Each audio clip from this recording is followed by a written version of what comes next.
Hey everyone, this is Chad. Thanks for coming to Untitled Wargaming. Today I have a match between Brian and Craig. Craig has his own YouTube channel, it's Maelstrom Gaming. I'll put a link in the description down below. Definitely check that out. Like, share, subscribe over there. And while you are here, like, share, and subscribe here as well. Join the horde. And now, let's get into the show, folks. Here we go. Let's get a thing. So we're going to see who gets attacker and defender real quick.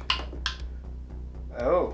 How many drops do you have, do you know? Ooh, 12, 1, 2, 4, 5, 6, 7. Well, no, actually, I got reserved. So 1, 2, 3, 4, 5, 6, 7, 8, 9, 10, 11. 11? So I will let you be defender. So then you can deploy first. I get my first drop. All right. Yep. Okay, so today we are going to be playing Surround and Destroy. This mission is a take and hold. So it is the 1, 2, and more objectives.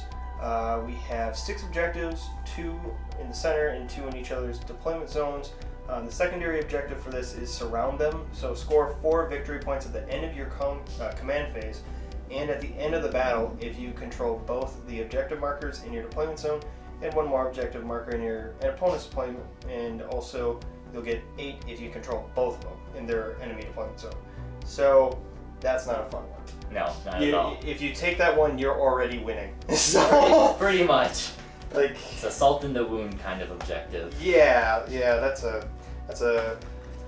I'm gonna beat you this game. I'm gonna take it. Just shove it in your face. So, that's what that is. So. What page is that on? That one specifically is on page 42 and 43 inside the 2021. It's under Strike Force. And so now we're going to go into the turn operation. So we've determined a mission and read the mission briefing. We've placed the objective markers. We've created the battlefield. We need to select secondary objectives. Do you have yours? I think I've got all 3 of them right now. I have mine.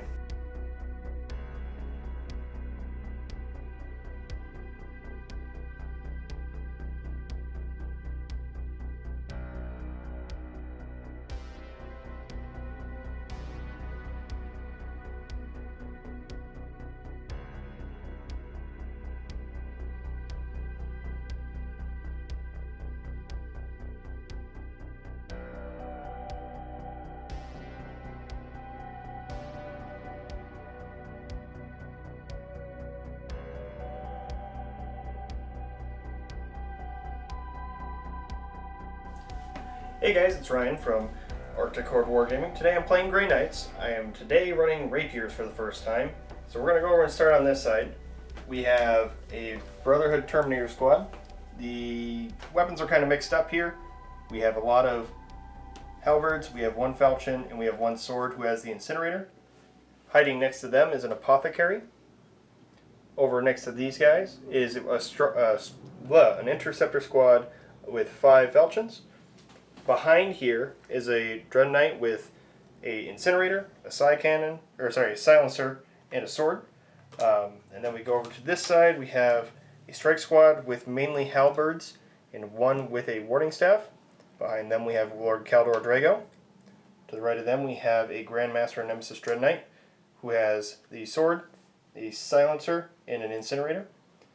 Next to him is a pack of paladins with, it's all WYSIWYG here, so we have, a silencer, halberd, falchions, hammer, 2 warding staves. We're good to go there. And we have a bunch, or more, falchions as per usual. And then we have my Dread Knight who has a side cannon and an incinerator. Another squad of Terminators with all swords. And one of them has a side cannon. And then in the very back over here we just have a strike squad which has a side cannon, a warding staff, and swords, and 1 other apothecary hiding inside here, so he's within 6 inches of a lot of people to be able to give his feel no pain. Altogether it is 2,000 points. Again, rapiers is the Brotherhood, and I have 8 command points after that because I have the I don't know how they refer to it, like Jink or Juke or whatever they want to call it for the Grandmaster. So if you know what that is, that's what he is. Alrighty. And then what did you have for not stratagems, but secondaries? Secondaries. Oh, my secondaries are going to be Purifying Ritual, Banners, and Engage on all fronts. Because I learned from a tournament recently that to the last doesn't really work out to the end. So. Tough one. To the last, but not really. Yeah. Yeah, because you end up taking, you take a Grandmaster, he's going to be the highest point value there, and then you take Paladin squads or Terminator squad that's like 6 units or 7 units, and then it'll be your top 3. So, and then what you do is the idea was you set them on the objective, and you set apothecaries next to them, so you run a different brotherhood that gives one of the apothecaries 5 up Feel No Pain instead of 6 up Feel No Pain. And then you can I think you can upgrade it too, but yeah, I think it's Preservers is what it is. Yep, And then you bring along a Dreadnought, and you put that boy into combat ASAP. Yeah, he's pretty good. I thought about doing Preservers and a Sword Bearers, so then you bring in the vehicles, because I figured out that you can take something from a different detachment and put it in a vehicle from a different detachment. So you could have a bunch of rapier, strike squads up to 12 guys, or you put 10 guys, a strike squad of 10 in one character unit in Terminator armor, and then you can also put the Dreadnought on there. So if you were running Sword Bearers, Rapiers, and Preservers, you could just take your Storm Raven and run it across the field and drop that, So yeah, that's what I did last time. I did that. I didn't really like Sword Bearers that much but then again I had poor positioning. I think I'm gonna have poor positioning here too. But overall, it was I didn't really get to use it as much. So I'm hoping that Rapiers works out a little better this time. Actually, be able to use some abilities. And again, I am starting in Shadows, as per usual. But it doesn't matter because everything you have shoots through line of sight. It doesn't need line of sight, ignores cover, and the scary stuff. Yeah. Has crazy range. So I might have to start getting some Tyranid armies together and start playing Hive Guard for everything. We'll have to see if they nerf them in a year when we get our codex. Oh, yeah, like the Grey Knights one where it was a year later. Hey guys, I am Craig from Maelstrom Gaming Studios on YouTube, and I'm here to play my 2,000 point Tyranids against Ryan's Grey Knights. So we'll look at the armies right here. I've deployed pretty carefully. In this building we have 10 Termagants, and behind it I have my 6 Hive Guard, can't leave home without those. We've got 1 Exocrine as well. And then we have my Flying Hive Tyrant. He is rocking dual Scything Talons, and he's got the Resonance Barb, so he gets +1 to cast, and he can cast an extra power. We then have my Neurothrope hiding behind the Barbed Hero Duel. They're just gonna, they're gonna work together a lot, so you might as well follow him around. Opposite of the Barbed Hero Duel, we have the Mighty Scythe Hero Duel, so I'm bringing the 2 big bugs today. Happy to see them. It's my first time bringing both of them in a battle, so we'll see how they do. The Termagants, again, you gotta have Termagants just to hold objectives. And then the one wild card in this army, I'm bringing 9 Tyranid Raveners. I know they are typically described as hot garbage, but I just painted them up. They're my first time using Raveners, official Ravener models, so we're gonna see how they do. They are rocking Scything Talons and Rending Claws to give them some AP. Back behind them, we do have the Swarm Lord. He is going to be commanding my combat units around, giving them some extra movement. And then tucked in the corner, we have 1 more unit of Termagants. Just, they're going to be doing the objectives. My secondaries, which the Termagants will help out in, is going to be Retrieve Octarius Data. We are going to be doing Engage in all fronts. And I'm going to try and go for no prisoners. Ryan has, I believe it is 85 wounds of non-character infantry, so I'm hoping I can pick up 6 or 7 points on that. It's not a lot, but none of the other secondaries are really sticking out to me. With Tyranids and Grey Knights, they're quite countery to each other. I can't take my Psychic ones, and I can't take the Psychic Hunting ones, because Grey Knights do a great job of countering those ones. In my reserves, I do have 3 Tyranid Lictors and a unit of Rippers to help out making Retrieve Octarius Data that much easier to accomplish. And then the only things else to mention is that, of course, these 2 guys are having my Adaptive Physiologies, so they have 5 up invuln saves, and they double their wounds when determining what bracket they are in. as well as I am playing Hive Fleet Kronos. Pure Kronos, I didn't want to deal with the headache of doing dual detachments because it does get a little annoying with Tyranids in my opinion. So if you guys don't know, Kronos means if I stand still, I can reroll all my ones to hit in the shooting phase. And that is 1,995 points. I could have brought an extra Termagant, but I didn't because I forgot him. So there we go, 1995 points of the Tyranids. First turn. Oh, jeez. Oh, You're gonna go to man. jail. That's good. Take it. That's good. We will have fun time in turn 1. I've got a few targets sitting right there. Oh yeah, I'll let you know. We'll see how we go into the Tyranids turn 1.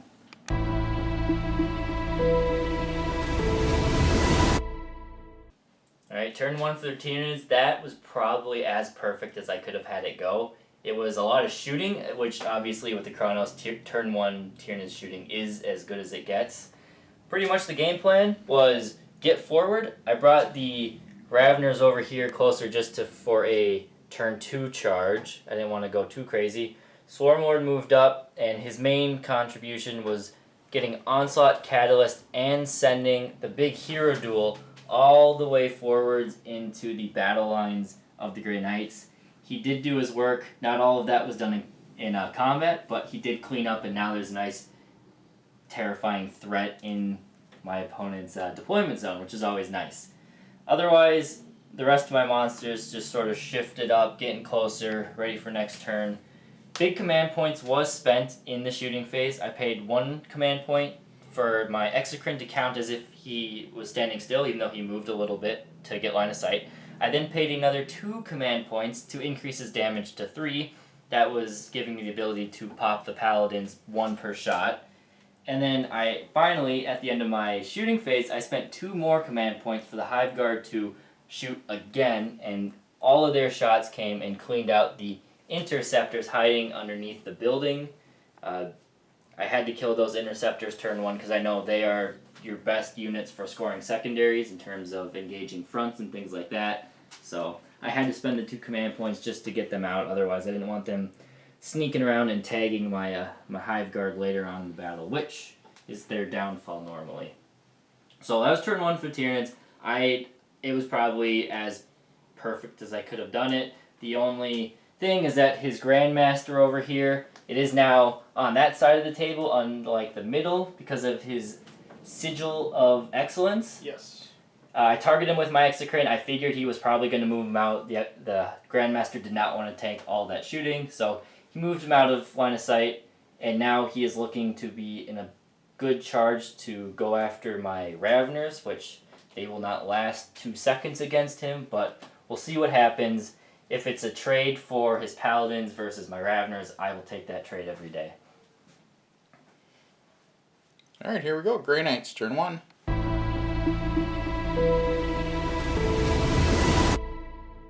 So that was kind of just as disappointing as his first turn for me.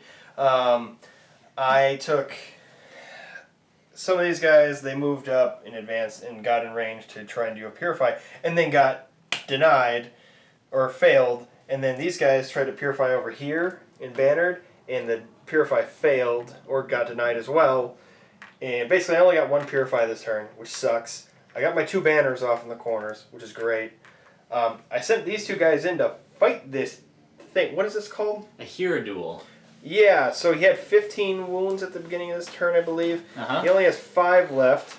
Drago had given him his everything, and he did the Mighty Strike and hit 3 of them through immediately, and that was great. That's and then this Drago? guy failed. I thought this was Drago.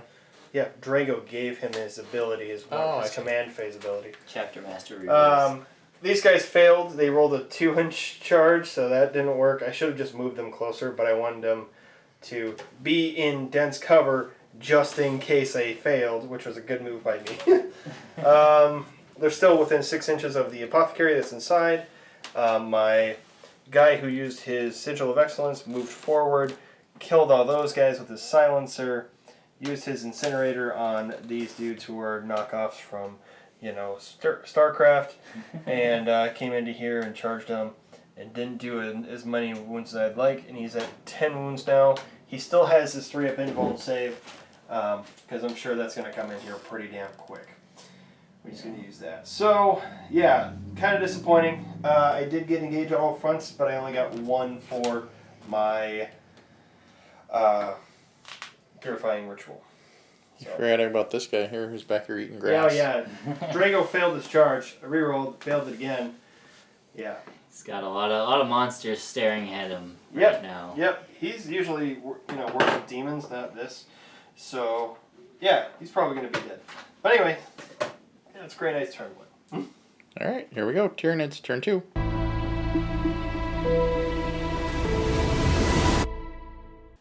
Okay, Tyranid turn 2. It was okay. It wasn't as perfect as last turn. You can't argue with it. But what really happened, the main thing was the combat right in the middle. My Barbed Hero Duel was able to clean out the Strike Squad. The Scythe Hero Duel was able to do a little bit more damage to that one Dread Knight before the two of them beat him down. No explosion, unfortunately. Other things that happened, my Hive Tyrant moved over to try and take out this flank. He did do 3 mortal wounds to the Apothecary, however you denied all my other psychic powers, and then he was able to chop 3 Terminators down in combat. Not bad. Unfortunately, you're going to get one up and they're going to beat him back, but we'll see how that one goes. Over onto the far flank, we got the Grandmaster Dread Knight down to 3 wounds. I fell back and created sort of a screen with the Raveners, and then the Exocrine with Symbiostorm was able to dish out a good amount of damage to the Dread Knight, even with the 3-up invuln save. So 3 wounds is manageable for the rest of the game. And finally, we have our combat battle of 3-up invuln saves in the middle, although Ryan's doing a lot better with his 3-up invuln saves right there than I am. That's okay. 5 wounds left on Swarmlord and 2 wounds left on Drago. I do get to fight first next combat, so that is what I have going for me. Otherwise, when it comes to scoring objectives, I got 15 on my primary. I did another Retrieve Octarius data. I will get max points for engage in all fronts, and we killed some models for no prisoners, so that's always great. But that is Tyranid's turn 2, so we can go now into Grey Knight's turn 2.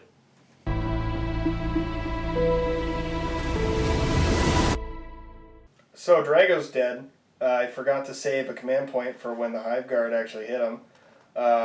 He almost lived anyway, but you got the tail. The tail. Did 2 damage. He had 2 damage left. So there's poor Drago dying over there. I did kill this damn thing. Big Hero Duel, yeah. Yep, so he's dead. This guy's at 3 points left. So is my Grandmaster. He's no longer on this point for objective points. Mm-hmm. He's no longer on this point. So what's going on up here? Sorry. He doesn't have control over these 2 objectives, so that's good. I'm still in a fight over here. I got the Apothecary with full health. I got 1 dead Terminator here, 1 Terminator with 1 health, and 1 the Justicar here. Still have control of this objective until further notice. I purified 2 or 1? 2. No, 1, 2. because you have 3 points total now for it. Okay. So that failed there. But I did get engage. I did kill those, what are they called? Raveners. Raveners. That was pretty quick and easy, but this guy's going to die here pretty damn quick. They still have control of that objective and everything, but yeah, he's about to die. For sure. But yeah, he's used his 3-up invuln save and everything, so he's pretty much toast. Getting pretty close to calling it soon. It depends what happens here, his shooting and everything, how his secondaries work out. But I wouldn't say it's done yet, but at the end of this turn, we will probably know. There's a real quick. There's a lot of very wounded models that, depending on which way it goes, will kind of show it. But yeah, it's getting to the point of time to concede with how many models I've lost. Look at the pile of models here. There's so many. There's so many. Also, I figured out that I had an extra Apothecary, but guess what? He didn't do anything anyway this turn, so I usually run 2 Apothecaries in my Preservers list, so I just grabbed him, because that's what I thought. So he's gone. So I only have this one here. Yeah, points-wise, it's very neck and neck. I think I About have to get 10. the slight advantage at the end of turn 2 by just a few points. Otherwise, it's down to the wire. So yeah, turn 3 maybe will give us a better picture of how it's going, but it's still very close. Yeah. So here we go. Ned's turn 3.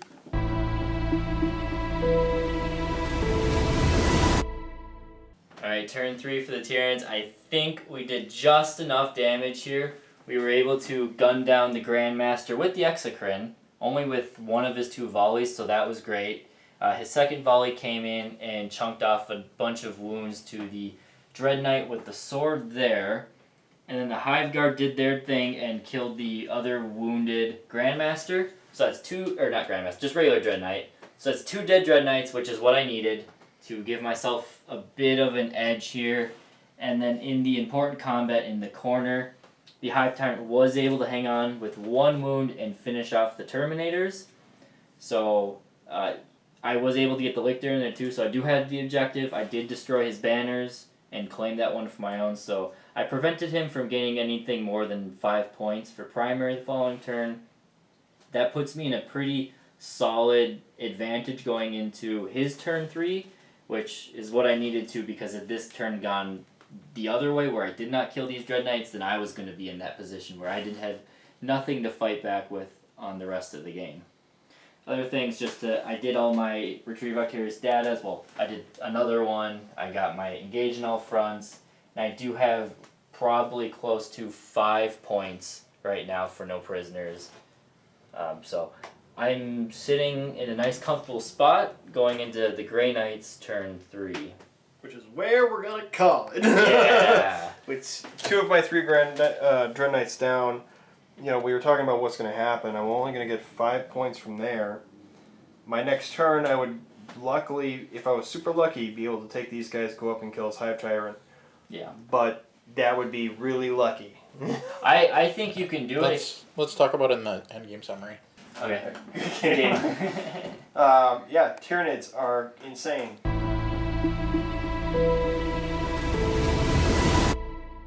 Alright, so that was, I feel like I'm playing Orcs and AOS again. I'm just gonna, I'm feeling that. Yeah, I've never played against a Tyranid army. I'm hoping that my cousin finally gets his started so that I can actually maybe have a practice game. Against them, yeah. Yeah, because that was horrible on my side. The Tyranids can provide a lot of, well, I shouldn't say a lot, a few niche, very good things we have left in the in our codex that competes in 9th edition. Are the 2 shooting units you saw. Oh yeah. The Exocrine and the Hive Guard are very terrifying. The Exocrine, when you give him some Biostorm, in my opinion, is the single best shooting unit in 40k point for point. That thing, how many points do you think it is? 200. 150. Fuck off. 100, yeah, 150. Yeah, when you were talking about, like, we were talking during the game about how much points your bigger guys, the guys with the claws and the flamer and all that other stuff, it's like 260 something. Yeah. That's a Land Raider. Without the stuff selected, I'm pretty sure. So, like, and that's a lot of points. Mm-hmm. I mean, you didn't really have that great of saves that went with it, though. Yeah, they didn't. They did somewhat their job, which was to distract in the middle and do some initial they killed damage. Stuff, yeah, for sure. Yeah, they did. I think it's I think when you talk about, like, my best valuable player was Drago hiding over there, or sorry, my best valuable player was this Grandmaster getting out of the way and coming up here. Mm-hmm. But I was hoping that Drago was going to be it. If I would have saved that one command point To save Drago, or have him fight or something. Or if he made the charge. If right he would off have made the charge, it would have been a totally different game. Yeah, that's the one danger of using that shooting blob in the corner, is that, yeah, you got some gaunts that you can screen with, but you can't screen the whole thing, and a 9-inch charge is their weakness because they do nothing in close combat. And when you're playing on this, Yep, the long way, you have that perfect corner. If you're playing in short ends, and how would you do that? Would you just set them in the center, or how would you go about it? Yeah, I try to put the Hive Guard in the center just because they don't need line of sight, so they can have all options. This is the first time I've run only a single Exocrine, and I put the Barbed hero dueling, normally I run 2 exocrines, and I try to put 1 on each flank. So then they each have options of shooting. The nice thing with bundling them up there is that I can use Symbiostorm from the Neurothrope, and it can choose which is the most advantageous target of that psychic power this turn. Gotcha. So, you know, if there's something out of line of sight that I really gotta kill, I can put it on the Hive Guard and they get extra shots. Or I put it on the Exocrine. So when you're doing the Tyranids, which it looks like you used contrast paint? I did not. You did not. So these guys are old. There's 2... Yeah, I can see 2 different colors. You can see some different colors. So my Gaunts right now that you saw are 3 stages of my painting. So those orange boys I painted in high school. There you go. These guys are partially painted in college, and then I repainted the carapace to blend in with the newer paint scheme. And then the final one is the full paint scheme where the skin has much more definition, but it's a lot more natural, earthy, kind of, well, like most of them. I paint nowadays dry brushing, most of it. Now, can't really do that with Marines, but all of my Tyranids, my Demons, my Necrons, they're all dry brushed. I love the dry brushing. I mean, you do your layering. Do you do your stuff. makeup brush? If you haven't used I do use a makeup brush. Yep, and I buy like a 6-pack for $8 from Walgreens, and they're amazing. Just don't go to that. What is that really obnoxious makeup store called? Ulta? Oh, yeah, don't go to Ulta ever. Sephora, all of those things. I've never my eyes just glazed over when they told me how much it was for makeup when the girlfriend went there. So what I was going to say is when you're using these guys, why don't you use the melee weapons? The melee ones? Instead of the guns. Why would you go with that route versus... So, it's a toss-up. The melee ones, they get more movement, but their melee capability is not that great when you just bring 10-man squads. They get 2 attacks. They're only strength 3. Right. No AP. But they're also 1 point more expensive each. So, these ones, their guns are actually strength 4, so they have a little bit of a better time punching. Not that I'm relying on them to do anything. Yeah, no. But it's merely a point reason. Okay. I thought it was maybe like, you know, if you had the... Well, you can still get into combat with these guys, I guess. You can. They don't do much. I know, but you can still, like, get a bunch of guys, go around a target, wait for other things to move up if you're too far behind. Absolutely. When I played Kill Team, I played, like, 1 round, or 1 game as Tyranids, and that's what I did. I was able to go forward, hold a guy, he didn't die, he'd fall back, and the other guy would go in. Keep going and going. Yeah, and you would just go back and forth with all that. Yeah, absolutely. If you tech into the Gaunts, you do want to bring the Horn Gaunts just because they have the speed and they have some combat durability. But for just 10-man screen units, I like the Termagants just because, unless I have the points. Yeah. So why wouldn't you run more Hive Guard? Because I don't own more Hive Guard. You know, it's the same thing. Why would I run the list that I run? Because I don't have any other models that are built and painted. Hive Guard have gone through an up and down stage through the phases of 40k. They started out as Weapon Skill 3, ignoring line of sight, in 5th edition. And then 6th edition Codex came along. They went to Ballistic Skill 4. And then they've had the ignore line of sight the whole thing. And then this Codex came back. And then they went back to Ballistic Skill 3. And then they gained Ballistic Skill 3 and the ability to double tap. So they've gone up and down. These are the old models for the Hive Guard. Yeah. So maybe at some point I'll get 6 more, but it's oppressive. And as much as I do want to show the Tyranids can pack a punch, 12 Hive Guard, and they're expensive. I mean, that's like almost a 300-point unit. Worth it. But totally worth it. They are worth it. I mean, if I was going to play Tyranids, I'd be grabbing 2 of those, two sets of those, put them on the corners of whether I'm playing long or short. I just put them on the corners and then just send. I mean, you're flying dude. The Hive Tyrant, yeah. Just send that guy up and follow it up with this dude, and whatever you did with the guy that has not the guns, without the guns. The combat, the guy with the flamethrower. I would send that guy and the flyer up and then follow in. Yeah. No, it is. That's really what they're for, is to just distract while the guns do their work for the rest of the game. For me, it's all distraction, because while the hero duels can pack a punch, they're only 6 attacks, so when they go up against something with an invuln save, they do often bounce off of it. It's the tanks that don't have invuln saves that they tear right through. But Dread Knights, yeah, they struggle against Dread Knights. So the really killer thing for me, the worst valuable player, was my dice. My dice were just Your garbage. dice, they were really great hot the at the time. beginning, and then they went really cold, and then they went really hot at the very end, but just not quite enough to save you out of it. I felt it was like really good, down, really good, and down again. And that really down again part happened right when I changed the warp. Right when you needed it. To be convergence, because I did it late by accident. Yeah. Because I forgot to do it, because I thought Drago had it, but it was the apothecary. So, because I did that too late, missed out on a bunch of mortal wounds. Unfortunate. Yeah, those mortal wounds could have changed it a lot. I honestly should have just started in convergence. I wanted to start in shadows because of your hive tyrants and how crazy they are. Mm-hmm. But I think it still kind of helped me. I believe. You did get some saves in there, yeah. Yeah, because I had some +1s to some things against the other guys that were outside of 12 inches, but that was it, and that was just killer. Yeah, it was tough.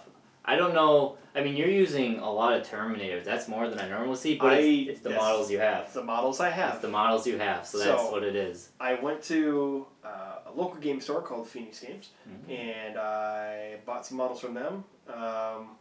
I bought another 10 strike squads that have the wrong bases, so I had to spend more money on bases, but they all are equipped with rapiers in their strike squads backpacks, which is the way you're supposed to do it, because you have a strike squad, then you can cast Hammer Hand, so it doesn't matter if you're wounding on if you only have strength 4. Yeah. So next time around, I will be putting those guys in. I just have to get them rebased and painted, and then I also have just 2 or 3 dreadnoughts sitting on the sprue right now. Yeah. And then I have another 30 strike squads sitting on sprues. Wow, yeah, you got some work going. Yeah. What about another Dread Knight? No, that's what I'm saying. I have 3 Dread Knights. Oh, 3 Dread Knights. Sorry. Oh. 3 Dread Knights sitting on sprue and 30 Strike Marines sitting on sprue. And I think what I will do with the strike squads is I will take a 10-man and I will make them with halberds with interceptor squads. Yeah. Because that's just a better way to go with that. And then I will probably just make more halberds or swords. I personally, and my buddy who plays Grey Knights all the time, we like the halberds. They look cool. But we also don't do a lot of marine on marine combat, which is where the swords do shine. Yeah. In that marine on marine. But marine versus anything else, any Xenos, the halberds are the way to go. And that's the killer thing when I've gone up against other Marines. Like, when in the local tournaments for Renegade, like, there's people who just go, I'm going to bring 3 Redemptor Dreadnoughts, or two or 3, and they just plasma cannons and everything, so it just kills everything they touch. Mm-hmm. Those things are nasty. They were bad. But yeah, I think if I was going to do this differently, I would have probably moved in with my Terminators that one turn, so I would have actually made that charge against the other guy and killed him that one turn, versus having to go another turn of combat.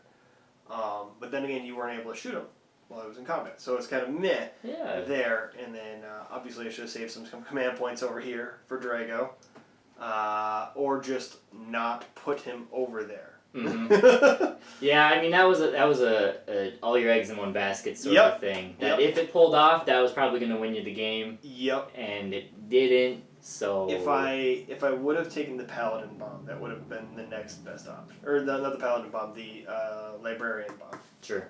That would have been helpful. I would have tried to put him in the corner over there, and taken out some Hive Guard maybe. Yeah, easily. So, but yeah, that's kind of how I felt that game went. So you want to talk about your YouTube channel? Sure, yeah, we'll talk about it. So I run, like I said at the beginning, Maelstrom Gaming Studios. It is a, relatively speaking, new YouTube channel. We've been around for just over 6 months now. We do a lot of tactics videos, battle reports, and then some other random community videos. Just, we're just trying to grow community for the Tyranids, because while there are YouTube channels that cover Tyranids, we thought, what's another one that focuses very heavily on Tyranids? So we'll often do data sheet deep dives, so we'll cover, in depth what this one model can do, how you can get the most out of it. Because with the Tyranids, a lot of the models aren't competitive, but there are so many ways you can play them. So it's nice to see all the different combinations to make every model have some way of singing, even if it's not great. So we do a lot of Tyranids. My buddy plays Grey Knights, so we do a lot of Grey Knight tactics and things like that too. Which I saw. Which you saw some. So I was like, oh, that's great. I did have a little bit of an advantage to Battleport where I know Grey Knights very well and you don't know Tyranids very well. We were like, oh, what do you have? Okay, and then I look over at his stuff and I'm like, I don't know any of that. Just go ahead and surprise me. Yeah, so I had a little bit of a knowledge advantage there, but that's what the experience in playing games is for. So now you know when you see Hive Guard, kill them. And stay outside of 36 because what happens if you move? You just if I move, or ballistic skill. So if I move, I am ballistic skill 4, and I don't get the reroll 1s for moving, for staying still. So they really are. They plant their feet and they do not want to move. So as soon as you do that, what I should have done, as soon as you planted those guys, which was actually pretty soon when you did that, I should have just said, all right, these 3 objectives. You. I should have just grabbed everything and went. Yeah, and just stayed over here, and then maybe, started putting whenever you started to move, maybe go in and start charging. But that would have been the only route that would have helped against that because it would have been out. And when you see a terrain layup like this, and you know a Tyranid player has Hive Guard, 10 out of 10 times they're going behind the obscuring building. Yeah. Because they can shoot over it and no one can shoot them. So just get out of range. If I was you, seeing this battle, I would have deployed in that corner almost entirely and said, I'm playing for this corner. I'll put maybe something over there just to cause a threat, but... Yeah. Maybe put the... Over there, I could have, sacrificed a Dread Knight over there. You could have tucked a Dread Knight in the far back corner and then moved them closer with the shunting or something like that. Correct. Yeah, so it was good, but I had fun. This is the first time I ran the 2 dual hero duels. Normally I've only done the side one, but I finally got the barbed one finished up. And they look amazing. Thank you. Those are awesome. Yeah, they were a lot of fun. Let's see, anything else? I don't think so. So subscribe to my YouTube channel if you're interested in some battle reports and tactics and anything else. We are working on launching a few extra things, like a Discord channel and things like that, but they're still in the works. We want to make sure it's perfect before we put it out there. So, yeah. So, again, like, share, and subscribe to both of the channels. Both of them, of course. They join the horde. Too. And we'll talk to you next time. Thanks for watching.